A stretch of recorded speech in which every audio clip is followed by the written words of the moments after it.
Saba's stories. Ilvan and the Secret of the Treasure, Part 2.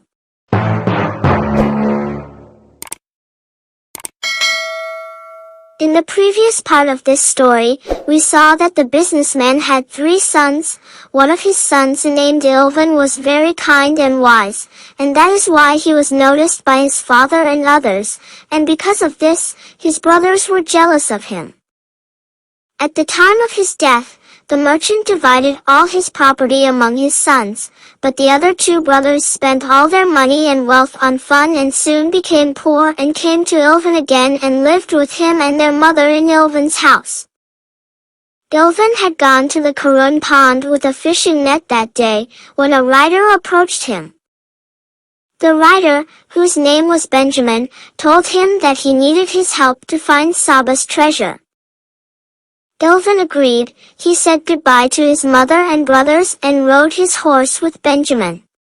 They were on the road for a while until they reached Benjamin's palace. Benjamin explained to him that he has to pass through 7 doors and obstacles that are in front of him. In front of the door, a crying girl asked him for help. He was heartbroken and went after the girl and did not do what Benjamin said. This caused some people to beat him and throw him out of the cave. He was very sad that he was not able to move forward according to Benjamin's words.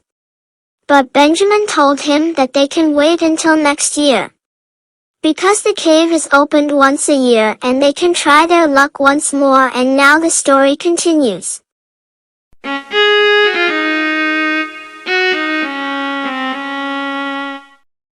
Ilvan went with Benjamin to his palace. A year passed until the promised day finally arrived. Both companions got on the horse and started towards the cave. Benjamin said to Ilvan, "Pay attention so you don't make any more mistakes." Then he recited a poem under his breath. The stone slab moved away from the cave door and the same events happened again like last year. This time he had gathered his attention and promised himself to act like Benjamin's words. He passed through 6. He reached the 7th door. Again the same girl came forward and cried and said, "Come after me and help me." "Please," Ilvan said, "I will not follow you anymore. No matter how much you cry, it is useless." The spell was invalidated. The girl left and Ilvan passed through the 7th door. As he passed through all the corridors, he saw many jewels lying on the ground. But he didn't get any. He reached the end of the corridor and pulled aside the curtain. The statue of Saba was sitting on a throne. He removed the ring from her hand, untied the sword from his waist and took the place of the mascara from his neck chain and took the magic ball from his head and quickly went to the door. He came out of the cave. All the guards of the cave were happily beating the drums and saying, "Oh Ilvan, may this treasure be blessed for you."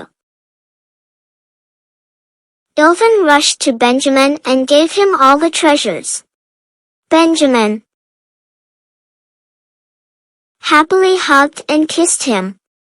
Then they both went to Benjamin's palace together. Benjamin said, "You have worked hard. Tell me, what do you want me to give you in return for these works?" Ilvan said, "I did all these things so that these treasures don't fall into the hands of bad people to hurt others. Therefore, I do not ask anyone for a reward." Benjamin said, "Be sure that I take good care of these and use them to help people. Now think carefully and tell me what you want." Ilvan thought a little and said, "Give me the bag. I can feed the hungry with it." Benjamin said, "I will accept it. But I will give you another bag full of gold and jewels." Then he turned to his slave and told him to put Ilvan on a horse and take him back to his city. Ilvan also thanked Benjamin and left with Farlet. When he reached his city, he went to his mother. He went home happily. He saw that his mother was lying in a corner, hungry and lethargic. He sadly asked him about the story. The poor mother also said, "Your brothers took those coins from me by force." Ilvan said, "Don't be sad, now I'm back and I'll take care of you myself. And I won't let anyone bother you again. Now tell me what kind of food you like so I can bring you." Mother said, "A piece of bread and cheese would be very good." Ilvan said, "You should eat the best food and drinks." Then he put his hand in the bag and took out some different kinds of food and put it in front of his mother. His mother was surprised and said, "Is it possible that all this food is inside that bag?" Ilvan said, "This bag is not an ordinary bag. This is a magic bag.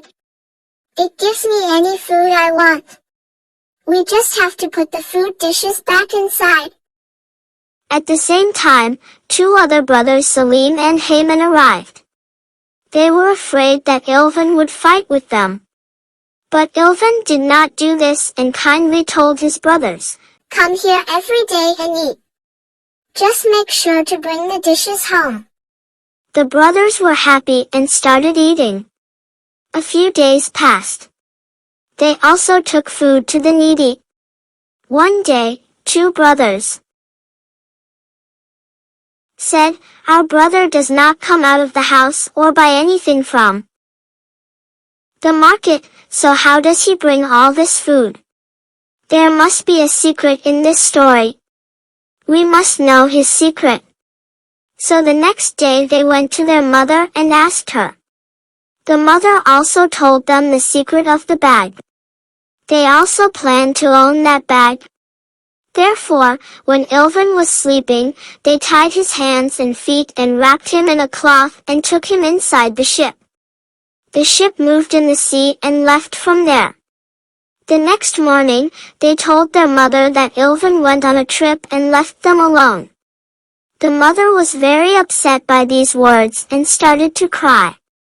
The boys became more angry when they saw that their mother loves Ilvan so much. They took the jewelry bag and divided it among themselves. They also took the bag of food to divide among themselves. Their mother told them, "Don't do this. If you cut the bag in half, it will lose its magic power." One of the king's soldiers, who was passing by their house, heard their voice and went and told the story of the magic bag to the king.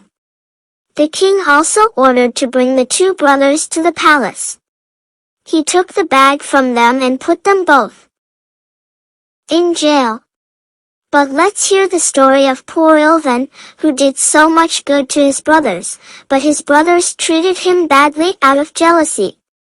Ilvan worked hard on the ship for many days, and from this side he went there until one day they finally reached a land that was very familiar to Ilvan. That land was where Benjamin lived. Ilvan was very happy and went to Benjamin and told him the events that had happened. Benjamin said, "Don't worry at all. You are so kind and well-behaved that God will compensate you. No matter how much others hurt you, God will still help you." Then he removed Saba's magic ring from his hand and gave it to Ilvan and said, "Whenever you wish, put your hand on this ring so that the giant whose name is Rod will come and fulfill your wish." Then Benjamin put his hand on the ring.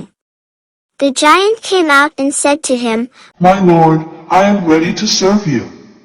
Benjamin said, "From now on, Ilvan is your master." Ilvan said, "My only wish is to return to my city and to my mother." The giant took Ilvan on his back and took him to his city. When Ilvan arrived home, his mother was very happy to see him. Then Ilvan turned to the giant and said, "Prepare a beautiful palace with many slaves and maids for my mother. She should live in comfort from now on." Rod quickly prepared his request. The mother turned to Ilvan and thanked him and said, I am very happy that you returned here safely, but know this, I will not be happy until your brothers return to this palace. Ilvan asked, Where are they? The mother told him the story of the bag and the king and said that they are in prison. Ilvan turned to Rod and said, Go to the king and tell him that you, who are the king of the people, should not take their property by force. Then bring my bag and brothers here. When the brothers came to the palace and saw Ilvan, they begged him to forgive them. Ilvan also forgave them. When the king realized that Ilvan was so wise, powerful, and kind and heard his story, he asked him to marry his daughter and stay in the palace forever and be his minister. Ilvan also accepted. When the king became old and weak and died, Ilvan became the king of the people in his place. A wise, kind and powerful king.